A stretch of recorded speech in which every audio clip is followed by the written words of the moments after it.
Shalom buat anak ibu semuanya. Bagaimana kabar kamu hari ini? Ibu harap anak-anak ibu tetap dalam keadaan sehat ya. Hari ini kita akan belajar masih dengan tema 2, subtema 1. Namun kita ke PB 3, pembelajaran 3 ya anak ibu. Itu ada mata pelajaran IPA. Namun ibu sisipkan dengan mata pelajaran PKN, melanjutkan dengan tema 2, subtema 1, PB 2. Itu ada PKN ya. Nah, pembelajaran PKN itu mengenai hak dan kewajiban. Kalau IPA mengenai energi dan perubahannya ya anak-anak ibu. Selamat menyaksikan video pembelajaran ibu. Jangan lupa mandi, jangan lupa sarapan, dan jangan lupa untuk berdoa. Awali dengan doa ya anak-anak ibu. Tetap sehat, tetap semangat, Tuhan memberkati. Hak dan kewajiban. Hak adalah segala sesuatu yang harus didapatkan oleh setiap orang yang telah ada sejak lahir, bahkan sebelum lahir. Kewajiban adalah sesuatu yang harus dilakukan atau dilaksanakan. Nah, maksudnya di sini anak ibu, hak itu yang kamu dapatkan. Kalau kewajiban itu yang kamu lakukan atau yang kamu kerjakan. Itulah arti hak dan kewajiban. Anak-anak ibu akan menjelaskan hak apa saja yang boleh kamu dapatkan sebagai siswa di sekolah, sebagai anak di rumah, dan sebagai warga di masyarakat.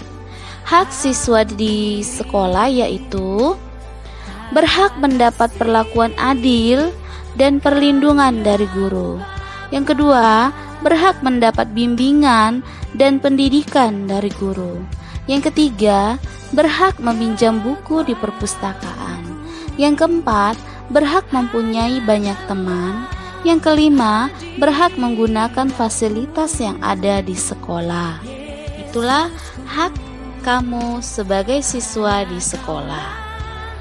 Selanjutnya, hak kamu sebagai anak di rumah. Yang pertama, mendapatkan makanan. Yang kedua, kamu berhak mendapatkan perlindungan. Yang ketiga, kamu berhak memperoleh pendidikan. Yang keempat, kamu berhak didampingi ketika belajar. Yang kelima, kamu berhak untuk bermain. Nah, itulah hak kamu sebagai anak di rumah. Selanjutnya, hak kamu sebagai warga di masyarakat. Yang pertama, mendapat perlindungan dari masyarakat. Yang kedua, harus dihargai di lingkungan masyarakat. Yang ketiga, memiliki hak untuk dihormati.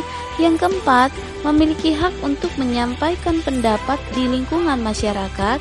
Yang kelima, memiliki hak untuk bergaul dalam masyarakat. Ibu akan menjelaskan kewajiban. Kewajiban apa yang kamu lakukan sebagai siswa di sekolah, sebagai anak di rumah, dan sebagai warga di masyarakat. Kewajiban siswa di sekolah yaitu menghormati guru, menjaga nama baik sekolah, menjaga lingkungan sekolah agar tetap kondusif, saling tolong-menolong dengan teman, guru maupun warga sekolah, mengerjakan PR yang diberikan oleh guru, menjaga kebersihan sekolah, dan menaati peraturan sekolah. Itulah kewajiban kamu sebagai siswa di sekolah. Sekarang, kewajiban kamu sebagai anak di rumah. Yang pertama, membantu orang tua membersihkan rumah. 2. Menjaga kebersihan rumah. 3. Membuang sampah pada tempatnya. 4. Mematuhi peraturan yang ada di rumah. 5. Belajar.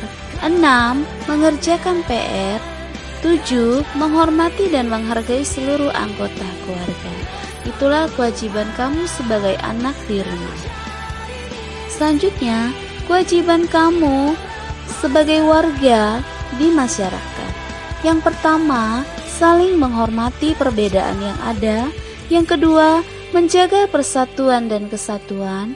Yang ketiga, saling toleransi dan tolong-menolong. Yang keempat, tidak menghina pendapat orang lain.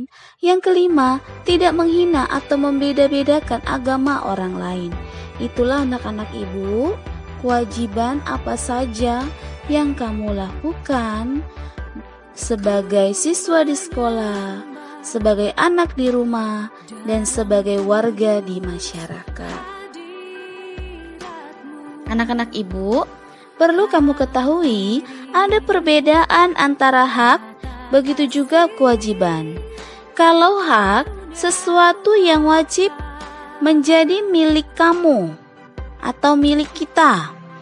Nah, kalau kewajiban, sesuatu yang harus kita lakukan. Jadi, hak dan kewajiban itu anak-anak ibu harus dilaksanakan secara bertanggung jawab. Nah, sebaliknya, tanggung jawab itu tercermin dari terlaksananya hak dan kewajiban dengan baik. Energi dan perubahannya. Energi yaitu kemampuan untuk melakukan suatu tindakan atau pekerjaan, atau dapat disebut juga dengan usaha. Nah, jadi maksudnya di sini anak ibu, energi itu ketika kita melakukan sesuatu, kita telah memanfaatkan energi. Jadi setiap pekerjaan atau kegiatan yang kita lakukan, kita sudah memanfaatkan energi. Nah, anak-anak ibu akan menjelaskan melalui contoh. Misalkan, ketika kita berjalan memerlukan energi. Nah, namun setiap kegiatan memerlukan energi dalam jumlah dan bentuk yang berbeda-beda. Jadi harus dipahami. Di sini maksudnya, ketika kita mau melakukan sesuatu, energi yang kita perlukan itu jumlahnya pasti berbeda-beda. Kalau kita ketika berjalan dengan jarak yang jauh, pasti energi yang kita lakukan cukup besar. Namun kalau kita sedang berjalan dengan jarak yang tidak jauh, pasti energi yang kita gunakan itu tidak terlalu besar. Itu maksudnya ya anak-anak ibu. Nah, energi itu tidak dapat dilihat, namun pengaruhnya dapat dirasakan. Energi itu dapat berubah bentuk dari satu bentuk ke bentuk lainnya. Contohnya anak-anak ibu, pada setrika terjadi perubahan bentuk energi listrik menjadi energi panas. Nah, itu maksudnya terjadi perubahan bentuk yang satu dengan bentuk yang lainnya. Sumber energinya itu dari mana? Dari energi listrik. Nah, dia berubah bentuk anak-anak ibu menjadi panas. Itulah yang terjadi pada setrika. Sekarang ibu akan menjelaskan energi alternatif. Energi alternatif ini merujuk kepada semua energi yang dapat digunakan bertujuan untuk menggantikan bahan bakar yang konvensial. Konvensial di sini maksudnya anak ibu secara umum. Nah, ibu akan menjelaskan jenis-jenis energi alternatif yang biasanya kita pergunakan secara umum. 1. Energi matahari. Tenaga matahari merupakan energi yang tak terbatas. Energi ini juga bisa digunakan sebagai sumber tenaga listrik. Hanya saja perlu biaya yang mahal untuk bisa membangun reaktornya. Berikut penjelasan energi matahari berdasarkan contoh. Sebuah pembangkit listrik tenaga matahari terbesar di dunia mulai beroperasi di Shanghai, China. Pembangkit listrik ini menggunakan 20.000 panel surya fotovoltaik yang bisa mengalirkan listrik hingga 6,3 juta kWh per tahun. Kerennya lagi nih, tenaga listrik ini diyakini mampu memenuhi kebutuhan listrik 12.000 rumah tangga.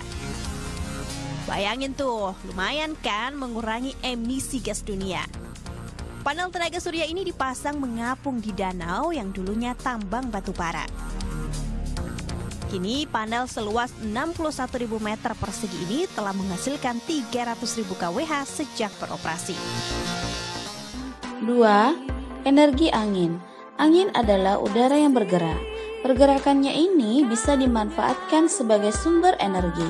Di Belanda, kincir angin digunakan sebagai alat untuk menghasilkan listrik. Selanjutnya, penjelasan akan diberikan berdasarkan contoh. Bayu atau PLTB adalah salah satu pembangkit listrik energi terbarukan yang ramah lingkungan. PLTB memiliki efisiensi kerja yang baik jika dibandingkan dengan pembangkit listrik energi terbarukan lainnya. Cara kerja dari pembangkit listrik tenaga angin ini bekerja berkebalikan dengan kipas angin, bukan menggunakan listrik untuk menghasilkan listrik, namun menggunakan angin untuk menghasilkan listrik. Kemudian angin akan memutar sudut-sudut turbin, lalu diteruskan untuk memutar rotor pada generator, letaknya di bagian belakang turbin angin. Generator mengubah energi putar rotor menjadi energi listrik dengan prinsip hukum Faraday, yaitu bila terdapat penghantar di dalam suatu medan magnet, maka kedua ujung penghantar tersebut akan dihasilkan beda potensial. Ketika poros generator mulai berputar, maka akan terjadi perubahan fluks pada stator yang akhirnya dihasilkan tegangan dan arus listrik. Tegangan dan arus listrik yang dihasilkan inilah kemudian masuk ke transformator dan gardu untuk menaikkan tegangan arus listrik atau menyalurkan atau meneruskan tenaga listrik tegangan menengah ke konsumen tegangan rendah. 3. Energi air. Energi air merupakan sumber energi yang dihasilkan dari kekuatan air. Untuk menghasilkan energi ini biasanya dilakukan dengan membuat bendungan sungai. Selanjutnya akan dijelaskan berdasarkan contoh. Bendungan ini saat ini merupakan bendungan sekaligus pembangkit listrik tenaga air PLTA terbesar di dunia. Bendungan ini dibangun sepanjang 2,3 km menyeberangi Sungai Zhangxi di Cina. Proyek ambisius ini dinilai sebagai proyek terbesar Cina sejak dibangunnya tembok besar Cina. Pengendalian banjir merupakan alasan utama dibangunnya bendungan ini. Tentunya diharapkan setelah bendungan ini sukses beroperasi dan terbukti dapat mengendalikan banjir, tidak ada lagi kerugian materi dan biaya jutaan dolar yang harus dikeluarkan untuk recovery pasca banjir. Bendungan ini didesain dengan begitu super canggih. 4. Energi panas bumi. Kondisi Indonesia yang mempunyai banyak pegunungan menjadi keuntungan tersendiri. Sebagai aktivitas vulkanik yang terjadi pada gunung di Indonesia sangat bermanfaat dalam pengolahan energi panas bumi. Selanjutnya akan dijelaskan berdasarkan contoh. Kawasan cincin api yang mengelilingi sebagian wilayah Nusantara menghasilkan energi panas bumi yang selanjutnya dimanfaatkan sebagai pembangkit listrik tenaga panas bumi atau PLTP. Adanya di Sarula, Tapanuli, Sumatera Utara. Meski sempat mangkrak selama 27 tahun, akhirnya PLTP yang dapat menghasilkan 27.000 MW ini diresmikan pada April tahun lalu. Pembangkit ini juga memiliki kemampuan sebesar 330 MW yang terbagi menjadi 3 unit. Jumlah ini disebut-sebut sebagai salah satu PLTP terbesar di dunia. 5. Energi etanol. Energi etanol merupakan bahan bakar yang berbasis alkohol dari fermentasi tanaman, seperti jagung dan gandum. Bahan bakar ini dapat dicampur dengan bensin untuk meningkatkan kadar oktan dan kualitas emisi.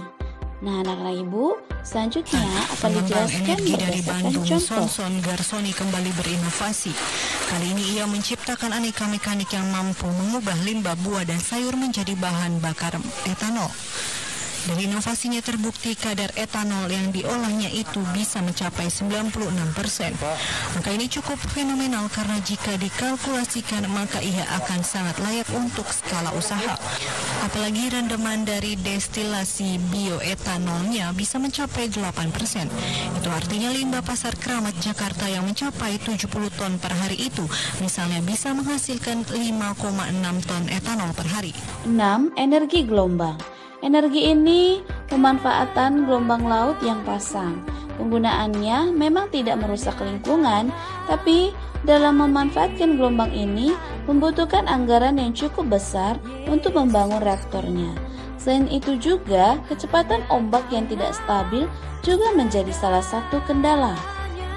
Berikut penjelasan berdasarkan telah contoh. menemukan teknologi khusus yang tidak hanya bisa menangkap energi dari gelombang laut, tapi juga membantu melindungi garis pantai. Sebuah tim dari Okinawa berencana untuk menyiapkan turbin pemanen energi di dekat tetrapoda yang merupakan struktur beton yang ditempatkan di sepanjang pantai untuk melemahkan kekuatan gelombang masuk dan mencegah erosi. Turbin memiliki 5 pisau fleksibel yang dimodelkan seperti sirip lumba-lumba. Ini didukung oleh tangkai yang berlabuh ke dasar laut dengan kabel tambat, seperti baling-baling fleksibel dan bisa ditekuk di bagian bawah tekanan. Di dalam kepala turbin ada generator listrik magnet yang mengubah energi gelombang menjadi listrik. Listrik dikirim kembali ke pantai melalui kabel untuk dimasukkan ke dalam grid. Menggunakan turbin hanya pada 1% garis pantai Jepang dapat menghasilkan sekitar 10 gigawatt energi, setara dengan sekitar 10 pembangkit listrik tenaga nuklir. Selain tetrapoda, turbin juga bisa memanfaatkan listrik di dekat terumbu karang. Mereka dibangun agar aman untuk kehidupan laut. Dengan kecepatan pisau dikalibrasi dengan hati-hati, sehingga setiap hewan yang tertangkap di dalamnya dapat lolos tanpa cedera. Anak-anak ibu akan memberikan contoh pada perubahan energi. Dan ternyata contoh tersebut sudah kita lakukan dalam kehidupan kita sehari-hari. Yang pertama, kipas angin. Energi listrik menjadi energi gerak. Lalu televisi, energi listrik menjadi energi bunyi dan menjadi juga energi cahaya. Yang ketiga, setrika, energi listrik menjadi energi panas. 4. Pemakaian sepeda motor, energi gerak menjadi energi panas. 5. Menggosokkan kedua telapak tangan, energi gerak menjadi energi panas. 6. Bertepuk tangan, energi gerak menjadi energi bunyi. 7. Pemakaian dinamo dan begitu juga kincir angin. Energi gerak menjadi energi listrik. 8. Proses pemotretan kamera hingga menjadi foto. Energi cahaya menjadi kimia. Itulah beberapa contoh yang Ibu berikan yang terjadi pada perubahan energi. Sekarang Ibu akan memberikan manfaat energi alternatif dalam kehidupan kita. 1. Bisa digunakan terus-menerus dan tidak cepat habis. 2. Lingkungan bisa tidak tercemar. 3. Bisa menghemat pengeluaran biaya. 4. Untuk berbagai keperluan manusia. Nah, anak-anak Ibu, selanjutnya video penjelasan bagaimana tugas kamu untuk praktik IPA membuat kincir angin dari kertas. Semoga kamu dapat melakukannya dengan baik.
Anak-anak ibu, kamu baru saja menyaksikan video pelajaran yang ibu berikan mengenai hak dan kewajiban. Soalnya itu PKN ada di halaman 13. Halaman 13 di bawah gambar seseorang mematikan keran air, itu PKN yang tulislah dalam diagram berikut. Apa itu hak? Contoh hak, bukan contoh hak, arti hak. Berarti contoh hak itu kamu berikan 3, bukan contoh hak itu juga kamu berikan 3. Terus arti hak itu apa? Pengertian hak. Hak sudah ibu jelaskan di video sebelumnya ya.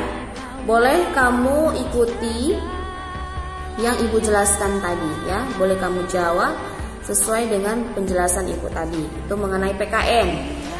Lalu IPA kita mengadakan praktik dan teori.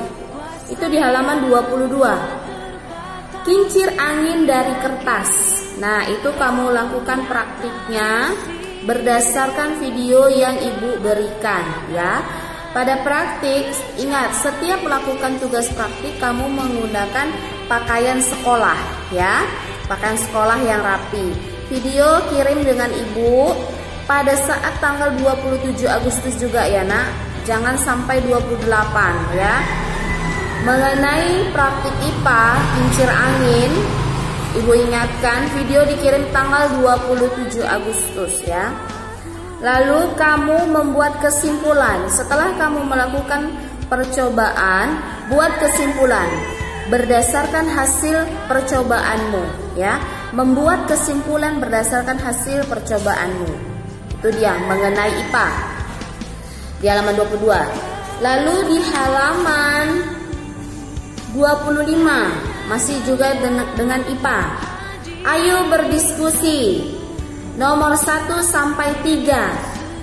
Apa sumber energi kincir angin? Bagaimana kincir angin bisa berputar? Apa manfaat kincir angin dalam kehidupan sehari-hari? 3 pertanyaan saja ya. Untuk IPA halaman 25 juga kamu kerjakan dan halaman 26.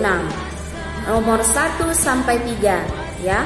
Halaman 25 di nomor 1, halaman 26 di nomor 2 dan 3. Ibu harap kamu dapat memahaminya untuk tugas kita hari ini. Ingat, setiap tugas buat tanggal ya. Tanggalnya sesuai video yang ibu berikan. Pada tanggal berapa tugas itu. Kalau tidak memberikan tanggal, harus kamu perbaiki anak-anak ibu. Nah, mengenai tadi PKN ada perbaikan, itu kan membuat kolom, ada kolomnya. Kalau tidak buat kolom boleh bu, boleh. Tapi ingat 3, contohnya itu masing-masing buat 3 ya. Demikian pelajaran kita hari ini. Ibu harap kamu dapat memahaminya. Tetap sehat dan tetap semangat. Tuhan Yesus memberkati. Shalom.